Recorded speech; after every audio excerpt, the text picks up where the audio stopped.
जय हिंद। नमस्कार फ्रेंड्स, ज्योति क्लासेस में आप सभी का एक बार फिर से स्वागत है। हेलो दोस्तों, कैसे हैं आप सभी? आई होप आप सभी बहुत ही अच्छे होंगे, स्वस्थ होंगे, स्टडी अपनी कंटिन्यू कर रहे होंगे। चलते हैं हमारी आज की मॉर्निंग की क्लास की तरफ।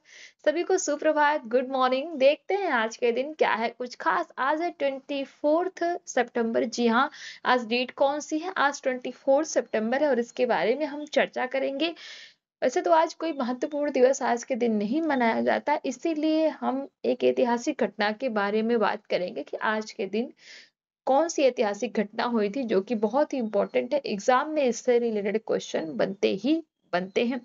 देन चलेंगे अपनी क्लास की तरफ, बट उससे भी पहले चैनल पर फर्स्ट टाइम विजिट किए हैं, चैनल को लाइक शेयर सब्सक्राइब कर दें। अपना फीडबैक हमें प्रोवाइड कराएं, क्लासेस आपको कैसी लगती हैं और इस क्लास को हमारे जितने भी लर्नर्स हैं उन सभी के पास शेयर करें ताकि वो भी हमारे साथ जुड़ के अपनी स्टडी को कंटिन्यू कर सकें।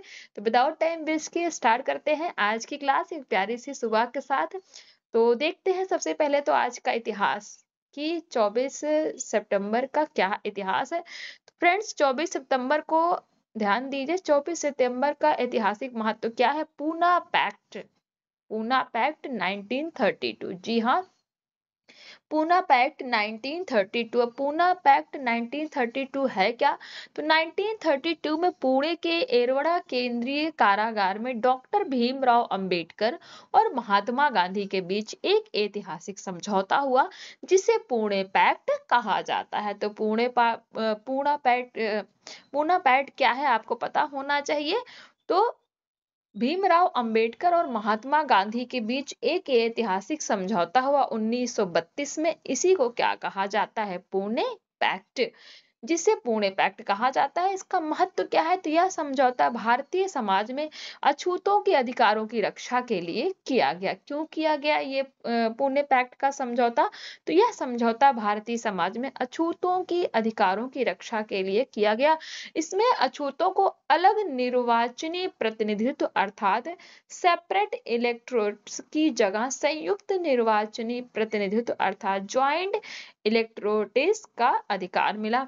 इसके परिणाम स्वरूप अछूतों के लिए आरक्षित सीटों की संख्या बढ़ाई गई और उन्हें शिक्षा, रोजगार और सामाजिक समानता के अवसर मिले। तो ये हमने जाना कि आज 24 सितंबर का ऐतिहासिक महत्व क्या है और ये पुणे पैक्ट योजना आखिरकार है क्या। तो क्वेश्चन कैसे बनते हैं इससे? तो इस तरह से क्वेश्चन बनते हैं, क्या होता अगर अछूतों को अलग निर्वाचित प्रतिनिधित्व मिलता? पुणे पैक्ट ने भारतीय समाज को कैसे प्रभावित किया? तो आई होप जो हमने आज की ऐतिहासिक घटना देखी 24 सितंबर की आपको अच्छे से समझ में आ गई होगी और इससे किस तरीके का क्वेश्चन बनता है वो भी आपको पता चल गया होगा। अब चलते हैं आज की हमारी क्लास की तरफ जो कि है फूड एंड न्यूट्रिशन साइंस, जिसके अंतर्गत फ्रेंड्स हम करेंगे ढेर सारे क्वेश्चन आंसर्स की प्रैक्टिस। जी हाँ, कई सारे क्वेश्चन आंसर्स की प्रैक्टिस एमसीक्यूज के फॉर्म में हम करेंगे जो कि एग्जाम की दृष्टि से बहुत ही महत्वपूर्ण है। और किस टॉपिक से? जो भी हमने क्लासिफिकेशन आप ये देखिए ना स्क्रीन पर, ये हमने किया प्रोटीन क्लासिफिकेशन का जो हमने चैप्टर पढ़ा, टॉपिक पढ़ा है प्रोटीन का क्लासिफिकेशन, उसी से रिलेटेड ये क्वेश्चन है। तो बताइए इसमें से कितने क्वेश्चंस आपके सही होते हैं, कितनी चीजें आपको समझ में आ रही हैं, कितनी नहीं आ रही, उसी के हिसाब से आप जो है आंसर करते जाइएगा। और हाँ, साथ ही साथ सीरीज अगर अच्छी लगे क्लास देखने के बाद, तो चैनल को सब्सक्राइब करना मत भूलिएगा। स्टार्ट करते हैं क्वेश्चन 1। प्रोटीन को उनके गुणों के आधार पर किस प्रकार वर्गीकृत किया जाता है? जी हाँ, प्रोटीन को उनके गुणों के आधार पर किस प्रकार वर्गीकृत किया जाता है? तो ऑप्शन ए है वसा, कार्बोहाइड्रेट, खनिज। ऑप्शन बी संतृप्त, असंतृप्त, पोलियन सैचुरेटेड। ऑप्शन सी सरल यौगिक व्युत्पन्न। ऑप्शन डी है जल में घुलनशील और वसा में घुलनशील। तो ये आपको सामने ही आंसर दिख रहा है। प्रोटीन को उनके गुणों के आधार पर किस प्रकार वर्गीकृत किया जाता है? तो सरल यौगिक एवं व्युत्पन्न के आधार पर प्रोटीन को वर्गीकृत किया जाता है। जी हाँ, प्रोटीन को उनके गुणों के आधार पर हमने पढ़ा था ना, 3 तरह से वर्गीकृत किया गया। कौन सा? सरल, दूसरा यौगिक और तीसरा व्युत्पन्न पढ़ रखा है हमने। ऐसा तो है नहीं कि मैंने आपको पढ़ाया नहीं है। क्वेश्चन 2 कहता है सरल प्रोटीन अर्थात सिंपल प्रोटीन का उदाहरण है। पढ़ा था हमने सरल प्रोटीन क्या होता है, तो बताइए। ऑप्शन ए है haemoglobin, option B casein, option C gluten, option D lipoprotein. तो बताइए सरल प्रोटीन का उदाहरण क्या है? ग्लूटेन। ऑप्शन आपको दिख ही रहा होगा आंसर। क्वेश्चन 3 है, प्रोटीन की घुलनशीलता के आधार पर कौन सा वर्गीकरण सही है? बताइए प्रोटीन की घुलनशीलता के आधार पर कौन सा वर्गीकरण सही है? ऑप्शन ए संतृप्त, असंतृप्त, पोलियन, सैचुरेटेड। ऑप्शन बी कहता है आवश्यक और अनावश्यक। ऑप्शन सी फाइबर और ग्लोब्यूलर। ऑप्शन डी कहता है एब्यूमिन, ग्लोबुलिन, प्रोलामिन, हिस्टोन। तो बताइए प्रोटीन की घुलनशीलता के आधार पर प्रोटीन का वर्गीकरण क्या है? तो ऑप्शन डी हमारा राइट आंसर हो जाएगा। Albumin, globulin, prolamin, histone. इन सभी के बारे में बहुत ही डिटेल में हमने आपको पढ़ाया है। ऐसा कुछ है नहीं जो हमने पढ़ाया नहीं हो आपको।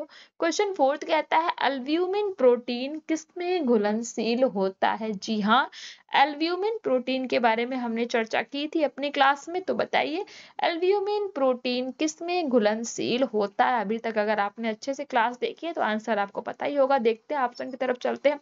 ऑप्शन ए पानी, option B alcohol, option C ether, option D acid. तो बताइए एल्ब्यूमिन प्रोटीन में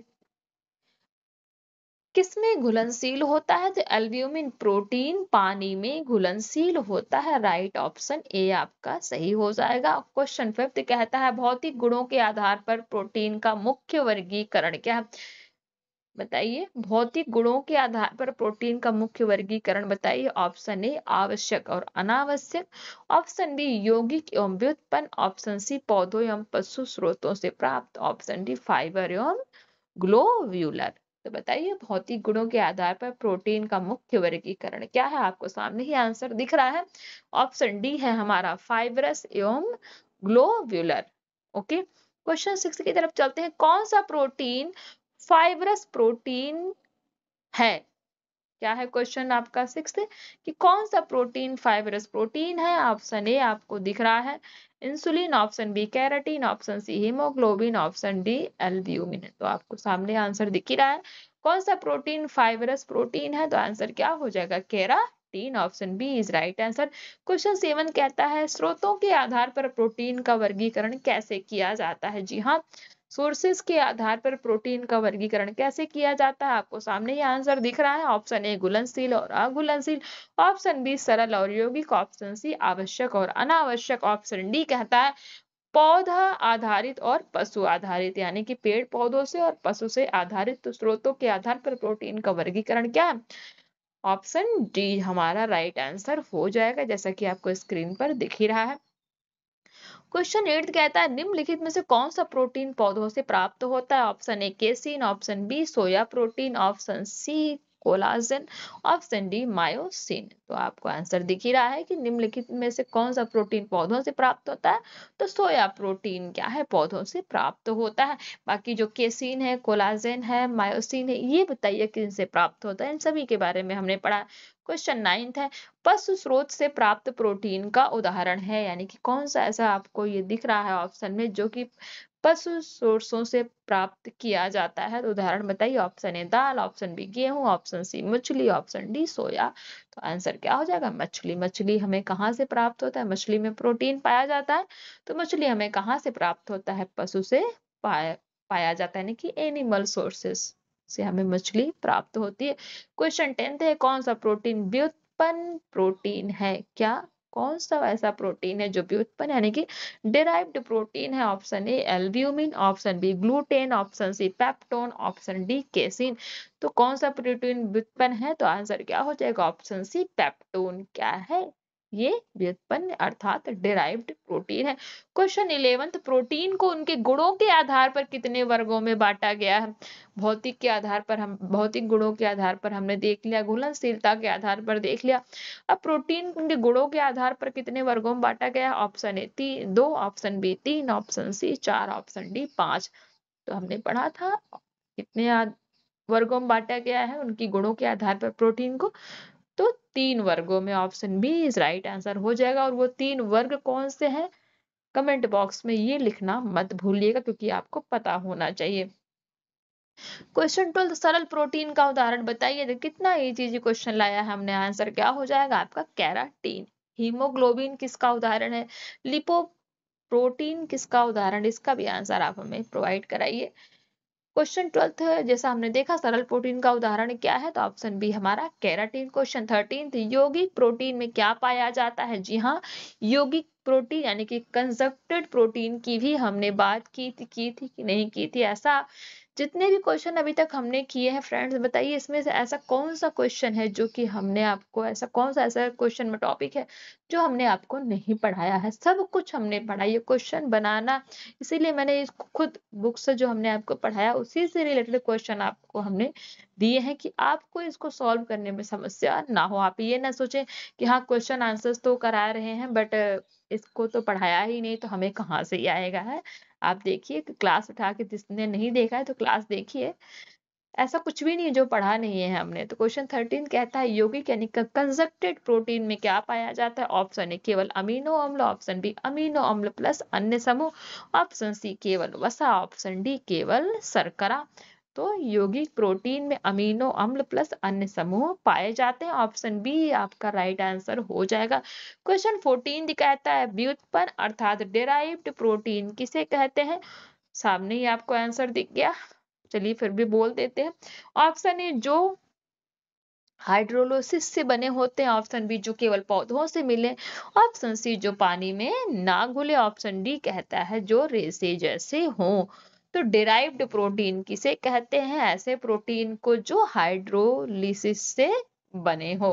क्वेश्चन 15 ग्लोबुलिन किसमें अघुलनशील है, जी हाँ, क्या ग्लोबुलिन किसमें अघुलनशील है। ऑप्शन ए पानी, ऑप्शन बी पतला नमक का घोल, ऑप्शन सी पतली एसिड, ऑप्शन डी अल्कोहल है। तो ग्लोबुलिन किसमें घुलनशील है, आंसर क्या हो जाएगा, ऑप्शन ए पानी। क्वेश्चन 16 कहता है प्रोलामीन किसमें घुलनशील होता है, जी हाँ, प्रोलामीन किसमें घुलनशील है। ऑप्शन ए कहता है अल्कोहल, ऑप्शन बी पानी, ऑप्शन सी अम्ल, ऑप्शन डी वसा। तो प्रोलामीन किसमें घुलनशील है, आंसर क्या हो जाएगा, ऑप्शन ए अल्कोहल। क्वेश्चन 17 की तरफ चलते हैं ग्लूटोलिन किसमें घुलनशील है, जी हाँ, ग्लूटेलिन किसमें घुलनशील है। ऑप्शन ए पतला क्षार, ऑप्शन बी पानी, option C alcohol, option D ether. तो बताइए ग्लूटेलिन किसमें घुलनशील है, तो पतले क्षार में ग्लूटेलिन घुलनशील है। क्वेश्चन 18 है हिस्टोन प्रोटीन किसमें घुलनशील है, जी हाँ, हिस्टोन प्रोटीन की यहाँ पे बात हो रही है। तो हिस्टोन प्रोटीन किसमें घुलनशील है, ऑप्शन ए पानी और अम्ल, option B alcohol, option C ether, option D क्षार। तो हिस्टोन प्रोटीन फ्रेंड्स पानी और अम्ल में घुलनशील है। क्वेश्चन 19 की तरफ चलते हैं तो प्रोटामीन कहाँ पाया जाता है, जी हाँ, क्या प्रोलामीन कहाँ पाया जाता है। ऑप्शन ए मछली, ऑप्शन बी गेहूं, ऑप्शन सी दूध, ऑप्शन डी मक्का। तो आंसर क्या हो जाएगा, ऑप्शन ए मछली। क्वेश्चन 20 कहता है भौतिक गुणों के आधार पर प्रोटीन कितने प्रकार के होते हैं, भौतिक गुणों के आधार पर प्रोटीन कितने प्रकार के होते हैं। ऑप्शन ए एक, ऑप्शन बी दो, ऑप्शन सी तीन, ऑप्शन डी चार। तो आंसर क्या हो जाएगा आपका, ऑप्शन बी दो। क्वेश्चन 21 कहता है ग्लोब्यूलर प्रोटीन का उदाहरण है किसका, ग्लोब्यूलर प्रोटीन का उदाहरण है option A collagen, option B albumin, option C keratin, option D myosin. तो क्या उदाहरण है, ऑप्शन बी एल्ब्यूमिन। क्वेश्चन 22 कहता है गेहूं में कौन सा प्रोटीन पाया जाता है, जी हाँ, गेहूं में कौन सा प्रोटीन पाया जाता है। Option A gluten, option B casein, option C myosin, option D कहता है कोलाजेन। तो गेहूं में कौन सा प्रोटीन पाया जाता है, ऑप्शन ए आपका ग्लूटेन इज राइट आंसर हो जाएगा। क्वेश्चन 23 कहता है केसिन किसका प्रमुख प्रोटीन है, जी हाँ, केसिन मतलब किसका प्रमुख प्रोटीन है, किसमें प्रमुख रूप से ये पाया जाता है। ऑप्शन ए दूध, ऑप्शन बी मछली, ऑप्शन सी गेहूं, ऑप्शन डी अंडा। तो केसिन प्रमुख रूप से दूध का प्रोटीन है। यहां तक क्लियर है। क्वेश्चन 24 कहता है मांसपेशियों का प्रमुख प्रोटीन कौन सा है, जी हाँ, मांसपेशियां यानी कि मसल्स का प्रमुख प्रोटीन कौन सा है, ऑप्शन ए मायोसिन। तो ये हमारे हो गए friends total 24th MCQs question की जो हमने प्रैक्टिस की वो हमने कवर किया। जो हमने टॉपिक किया था हमारा classification of protein with question answers हमारा ये टॉपिक कंप्लीट होता है। आई होप आज की क्लास आपको समझ में आई होगी। आप देखिए यहाँ पे ऐसा एक भी क्वेश्चन नहीं है जो आपको हमने ना पढ़ाया हो और हमने ना पढ़ा हो। आप खुद ही बताइए कि ऐसा क्या है जो आपने नहीं पढ़ा है।